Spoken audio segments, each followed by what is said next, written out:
Hi guys, I'm the Theluchamediageek here, appearing on the Cigarette Burns redo. I may be the second or the first reviewer to appear on this channel.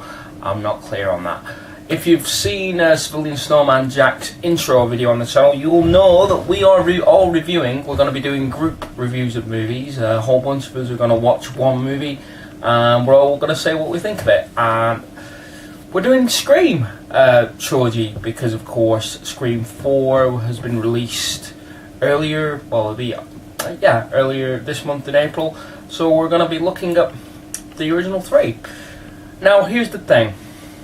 Scream's an interesting trilogy to look at because we've become kind of blasé about the Scream movies, I think, as film watchers, because very few movies are so closely associated to its spoof. I mean, with Scream, you can't help these days automatically think about a scary movie, and I think that presents a problem when you view it and try and review it, as I'm going to try and do today.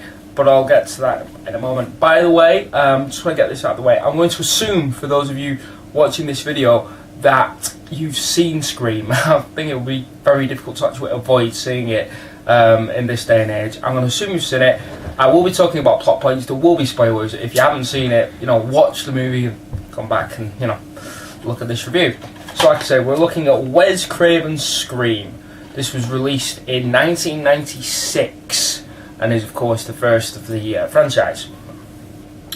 When I sat down to watch this movie again yesterday,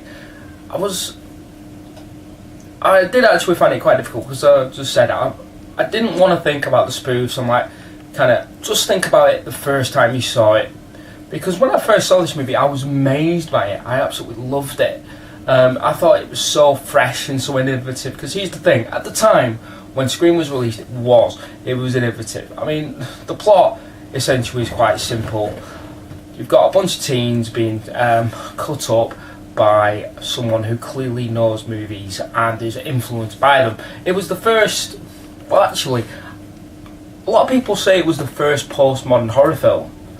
Here's the thing, I would argue that the director of Scream, Wes Craven, had actually tried a postmodern horror film before. If you watch Wes Craven's New Nightmare, that's very metafiction, and the idea of film influencing reality influencing film, it really plays with that. So what Wes Craven does is he extends those ideas. But I would say it was the first horror film which was pretty much completely dependent on the film literacy of the audience. This was only going to work if the people watching it had seen other horror movies. I mean, the character of Randy constantly references other horror films. You have the thing about the rules, and that's the main thrust of the whole franchise, really. So when you look at the film, I tried to look at it in terms of how it's shot and the script. And the script's by Kevin Williamson, who went on to write Scream, and I think he's working on the Vampire Diaries at the minute. Went on to write Dawson's Creek. We know he wrote Scream. But like I said, I think he went on to write the Vampire Diaries as well. It's good. I mean, people forget it won a Saturn award that year for Best Film Script. And I like it. But actually, the reasons why I loved the movie when I initially watched it, or why I was kind of going when I was watching it now, it was the pop culture references which made the film seem so fresh, and a film that frankly you felt like it was being written by one of us when you watched it. A film geek has written this movie and that's why I love it. But those pop culture references which made the film so immediate at the time are now what made the film date. I mean, there's a scene in the movie where the character played by Rose McGowan, I can't remember her name, because basically when Rose McGowan appears on screen, I just watch her bounce up and down. But that's my issue. Basically, the character played by Rose McGowan does say, "You're saying, oh, what you just said sounds like it's from a bad Wes Craven movie." And then, of course, you have the shot where the principal, played by Henry Winkler, the Fonz is in the movie. You gotta love that. And he sees the janitor dressed like Fred, not you, Fred. Those seem almost too self-indulgent when you rewatch it. And that was my issue with it. The scares, I mean, some of the scares are quite obvious. You know, you get standard jump scares, buses, but a lot of those do still work. I mean, I remember when I watched the movie, I figured out who one of the killers were, but the idea that, big spoiler alert here, I know I've already warned you, but I'll warn you again. The fact that there's two really shocked me the first time I saw it. The scares are good and effective. The script is good. One of the things I like about it is the fact that when you sit and watch the film, a lot of it is actually Sydney's fault. For example, you have the whole cotton weary Sydney's murdered mother subplot that comes in, and you know, people tell Sydney throughout the movie, you know, are you really sure he did it? Yeah, he did it. She refuses to listen to reason on many occasions, and it's her denial of her mother's activities which puts into motion a lot of what happens.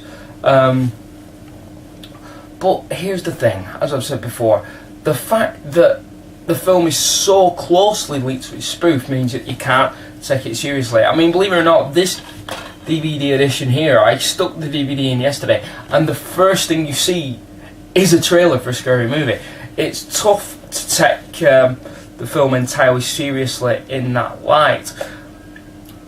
It's quite interesting as well when you watch Scream. A lot of the stars in it, who were supposed to be, you know, the next big thing, didn't really happen for Neve Campbell, even though that she was coming straight off the TV show Party of Five, and Skeet Ulrich, he was supposed to be, you know, the new Keanu, and that didn't really happen either.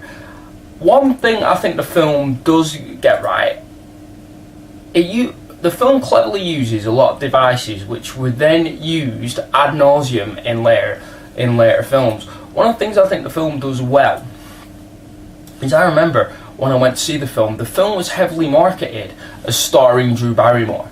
You know, this is going to be a Drew Barrymore movie. Drew Barrymore is, you know, she's in the original run of cinematic posters. She's one of the 5 characters displayed at the bottom of the poster. You know, Drew Barrymore's going to be in this movie.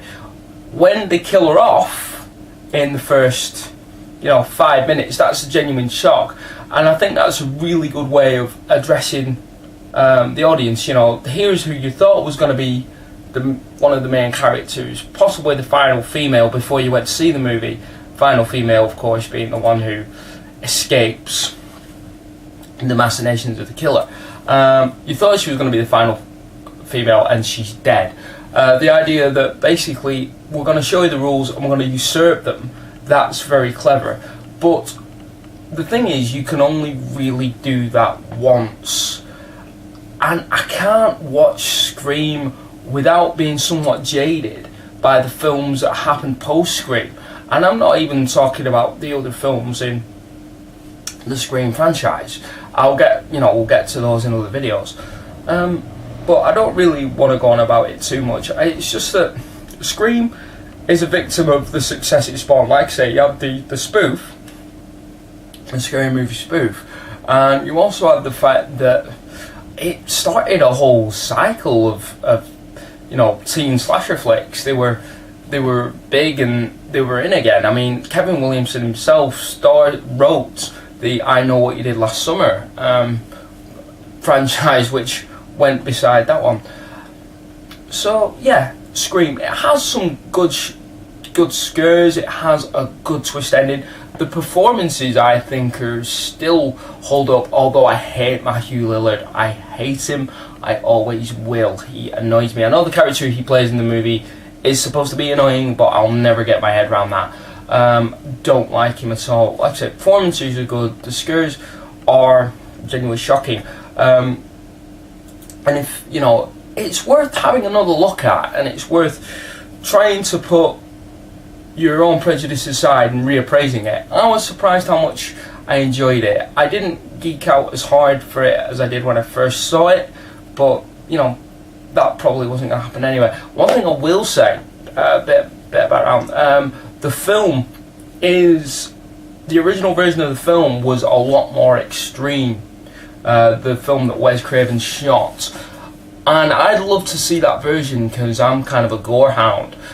He shot it for an NC-17 rating, and with that being financial death, was asked by the MPAA to tone it down, by the studio, because it's like, well, we're aiming this film at teens, and if we can't get the teens in, then what's the point? Although apparently I'm not sure if it was ever released, but apparently you can get a cut of the film which has a lot more gore and a lot more violence. Apparently the death of the principal character, played by Henry Winkler, later on in the movie they make reference to him being hung by his entrails on the goalpost. You just hear about that, and apparently in the original movie, the original edit, you saw that. I mean, maybe that makes me bitter and twisted and sick wanting to see that, but come on, who doesn't want to see the Fonz's entrails? But maybe that's just me. Anyway, I'll give it a score. Scream, I'd still give it a 7. I'd say it's a good, smart, innovative movie. Again, when you watch it, your enjoyment might be tempered by the things that happen post-Scream, but that's not the original movie's fault. Having a look at it and reappraise it. So anyway, there'll be another video for the Cigarette Burns redo real soon, and there again we'll be looking at Scream. And until next time, this is Theluchamediageek saying see you.